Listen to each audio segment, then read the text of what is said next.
Coming up, we're observing Memorial Day here at Fox 14, how the Texas Panhandle War Memorial honored our fallen hometown heroes in a special ceremony. And Memorial Day, usually deemed the unofficial start to summer, why this day is so much more than a day off from work and the end of a holiday weekend. And today is the last day in the 87th legislative session, while some lawmakers in Austin are preparing to rehash a handful of priorities during a special session.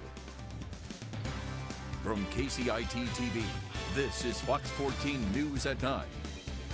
Today is Memorial Day, and many around the area are honoring those hometown heroes that never made it home. Thanks for joining us tonight. I'm Judd Baker, filling in for Andy Justice. One of those places honoring our hometown heroes was the Texas Panhandle War Memorial. Fox 14's Jack Kessler has more from today's ceremony. That as we celebrate our hometown heroes, first on Fox Tonight. Jack, thank you. Gilmore says that about 700 people showed up to today's event. The Llano Cemetery also honoring hometown heroes with the ceremony today. This year, 42 flags were raised in their honor by loving families in their annual Avenue of the Flags. They also honored Mark Blankenship, the executive director of the Llano Cemetery, who started the annual Avenue of Flags for Memorial Day. He recently passed away from COVID-19. Llano has been here for over 130 years, so there's a lot of veterans buried here. But here to honor the veterans is what we're here doing today. And then later on during the day, we'll help families locate some of the veterans when they come up from out of town. Congressman Ronnie Jackson also spoke at that ceremony.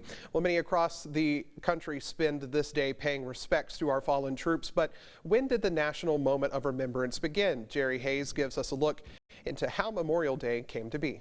Back here at home, a drive-by shooting in northwest Amarillo has left one woman with life-threatening injuries. It happened just before 10 last night in the 800 block of South Florida. According to APD, an 18-year-old was shot while sitting in her parked car in the driveway.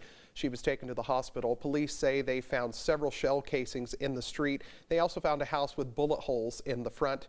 If you have any information on this incident, you are asked to call Amarillo Police. Now, Fox 14 meteorologist Melissa Terrazas from your local weather leader.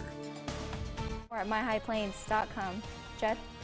Melissa, I did want to ask you about 2 inches of rain here in the city of Amarillo, right? That's right, a little over 2 inches. So I was reading the other day, this actually helped kind of pull us, our area anyway, of the city out of the drought, correct? It definitely has, especially after yesterday. We just even had some flooding here in town. Yeah, we just need a little bit more rain over there to the southwest, right? That's all we need for our crops. Yes, absolutely, Melissa. Thank you. Thanks, Chad. Texas lawmakers wrapped up the legislative session at the state capitol today. They pat themselves on the back for changes to state law and already started laying the groundwork for the next time they meet. Fox 14's Wes Rappaport has more from the Capitol. That a part of our Democracy 2021 coverage. Now, the governor will call a special session in the fall to redraw the state's legislative district maps and divvy up federal stimulus funding, but it's unclear whether he will bring lawmakers back to the Capitol sooner to address conservative priorities that did not get passed this year. For more political coverage, local, state, and national, head over to our website, myhighplains.com. We continue to see a surge in migrants at the Texas-Mexico border. Next, 2 Rio Grande Valley women who are dedicating their time to helping unaccompanied minors. But first, here's what Clint's working on in sports.